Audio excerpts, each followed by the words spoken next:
10 years too late to be fresh, 10 years too early to be part of the revolution. It utilized a standard process of adaptation that shaped the era of imported properties that preceded it, complete with all the compromises and sacrifices that came with it. It was the next attempt to adapt a popular franchise from Japan to the US, but not the last. Hi, I'm Dan Larson, and this is the history of Saban's Eagle Riders.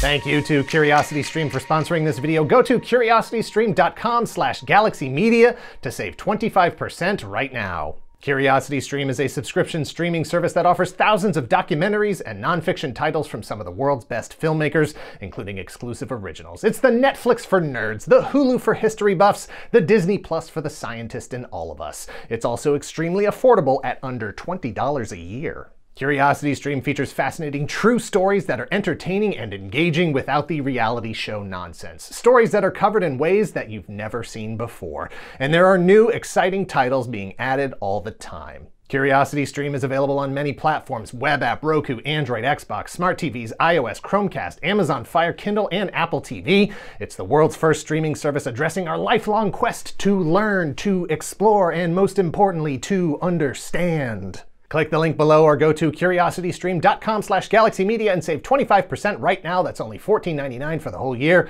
Again, that's curiositystream.com/galaxymedia, and thank you again to CuriosityStream for sponsoring this video.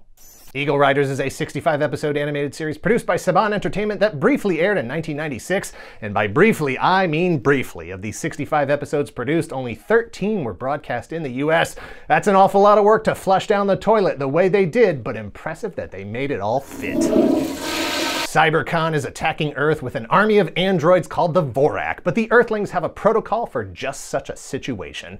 The planet-wide defense force called the Global Security Council turns to Dr. Thaddeus Keen to develop a plan. Earth has been here before, not with this specific threat, but when the world was in danger, the Global Security Council was assisted by Dr. Keen and his advanced tactical mission force, the Eagle Riders, and they're hoping for a similar response this time. The Eagle Riders, Hunter Harris, Joe Thax, Kelly Jenner, Mickey Dugan, and Ali Kiawani are 5 young heroes trained to tackle threats like this, armed with incredible bird-inspired power suits, amazing weapons, and one-of-a-kind vehicles. They alone can stand up to the most dangerous forces who would attempt to harm the people of Earth for one, for all, for the global good. Eagle Riders is another adaptation of the classic Japanese franchise Gatchaman, but this time focusing on the sequels, 1978's Gatchaman 2 and 1979's Gatchaman Fighter. Because in 1996, Sandy Frank Entertainment still had the rights to the original 1972 Gatchaman in the US, which they had already adapted as Battle of the Planets in 1978, and then again in 1986 as G-Force. Sandy Frank, he's the source of all our pain. Kagaku Ninja Tai Gatchaman, or Science Ninja Team Gatchaman, was an animated series produced by Tatsunoko Productions for Japanese television. It ran for 104 episodes from October of 1972 to September of 1974. It was very popular, a lot of merchandise was produced, and Tatsunoko immediately began working on a sequel series. In April of 1977, Sandy Frank, the guy who owned Sandy Frank Entertainment, acquired the rights to adapt the series to the US market.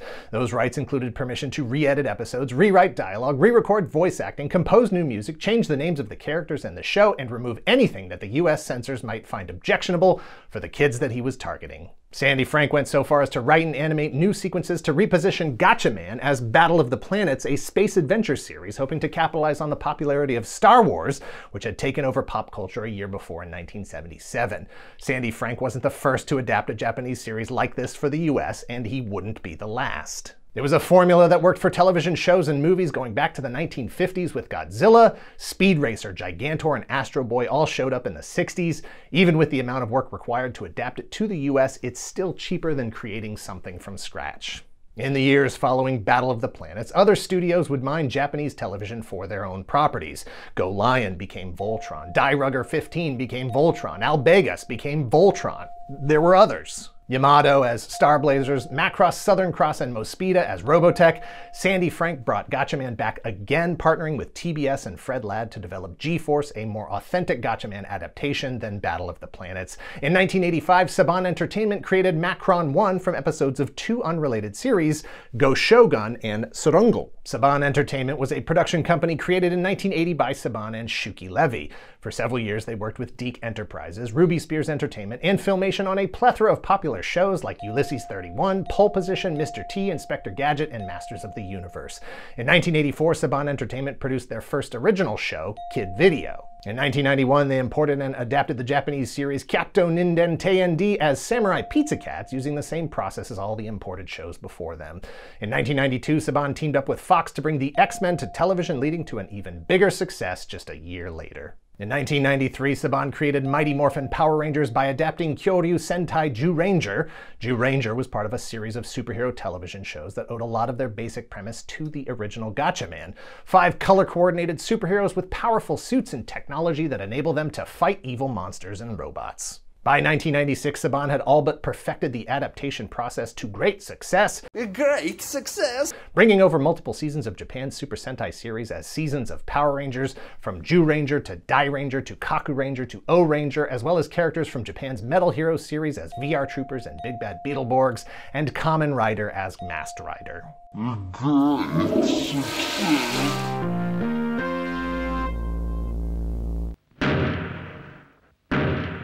모델로크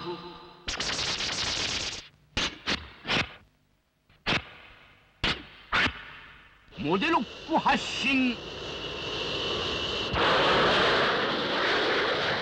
모델로크は分解自由接着剤はいらないよガッチャマンモデロック辰野ブランドより新発売プラスチックモデルもあるよ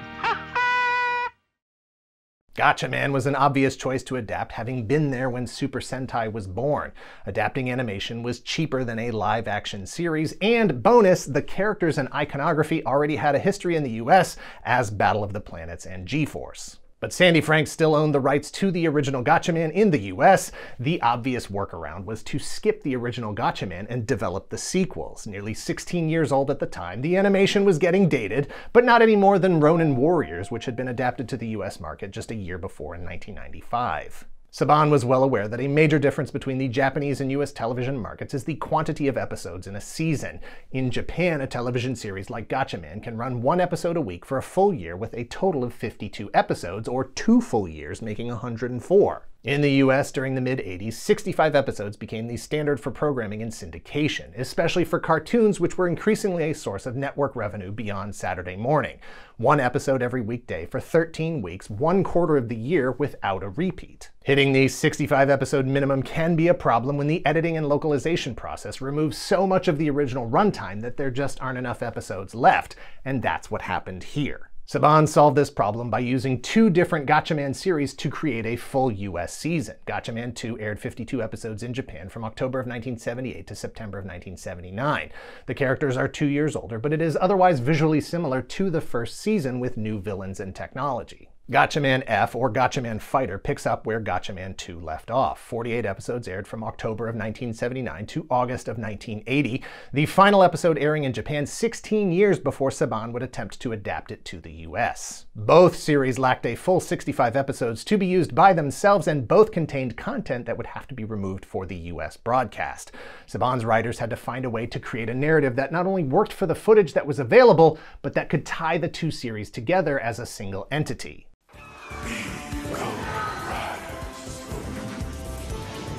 A new theme and score are composed by Shuki Levy and Larry Seymour, and for the most part, the series starts off as a direct translation of Gatchaman 2.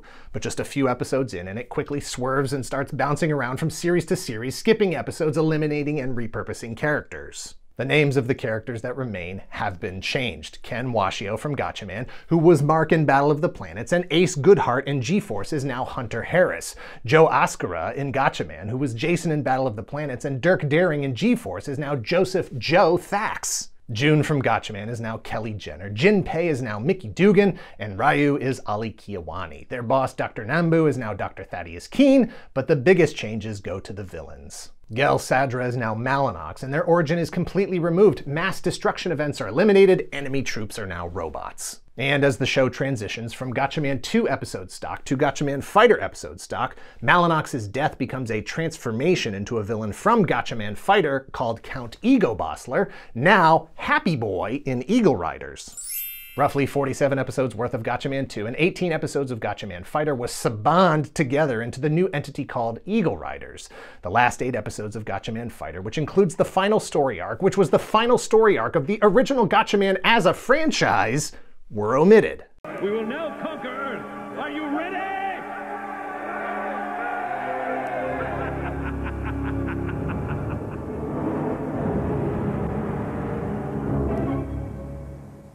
Instead, Eagle Riders ends on a cliffhanger, running episode 15 of Gatchaman Fighter. To be fair to Saban and the production, not all of the changes and continuity issues were their fault. Tatsunoko sent reels out of order and without proper documentation, so Saban's team could only do their best to work with what they had, and this was that. The cast included Richard Cancino as Hunter, Heidi Lenhardt as Kelly, Mona Marshall as Mickey, Paul Schreier as Ollie, Greg O'Neill as Dr. Keen, R. Martin Klein as Malinox, Peter Spellos as Cybercon, and Bryan Cranston, yes, that Bryan Cranston as Joe Thax.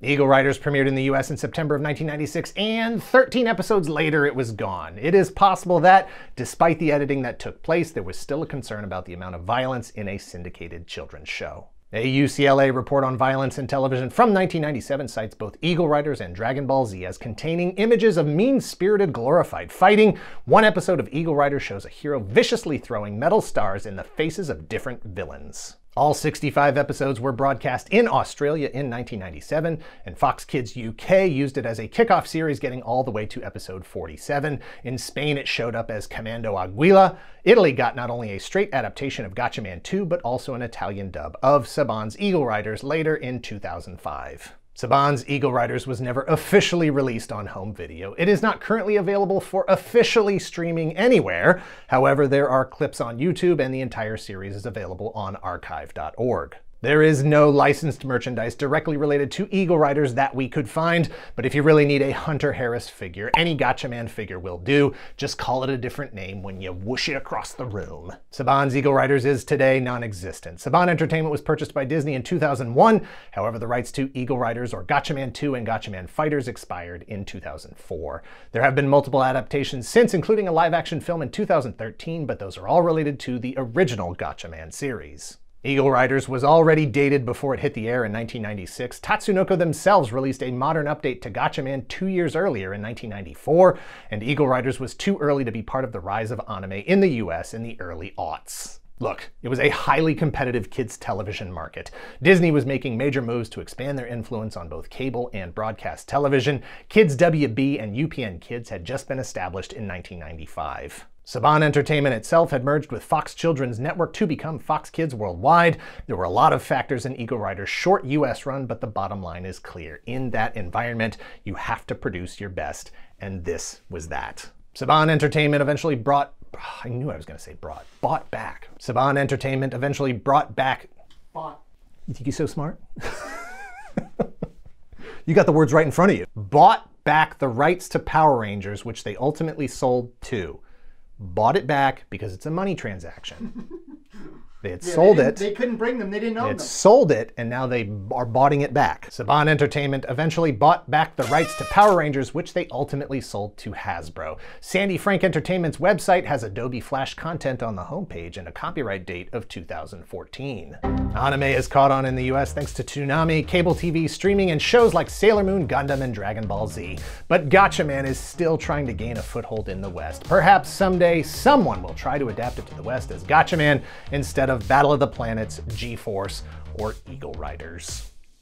Thanks for watching. Please hit like, hit subscribe if you're not already a subscriber. Thank you very much to those of you who already are. Check us out on Twitch at twitch.tv/ToyGalaxy if you're in the position to help the channel grow. If you would like early access to the videos ad-free, please visit our Patreon at patreon.com/ToyGalaxy and let us know in the comments down below where you land on the Gatchaman discovery scale. Did you find it as Battle of the Planets? Possible. G-Force? Unlikely. Eagle Riders? I'd be shocked. Or were you today years old when you realized that that's what the big G on the belt buckle stands for? We did a whole video. Did we? I don't remember that. That didn't happen.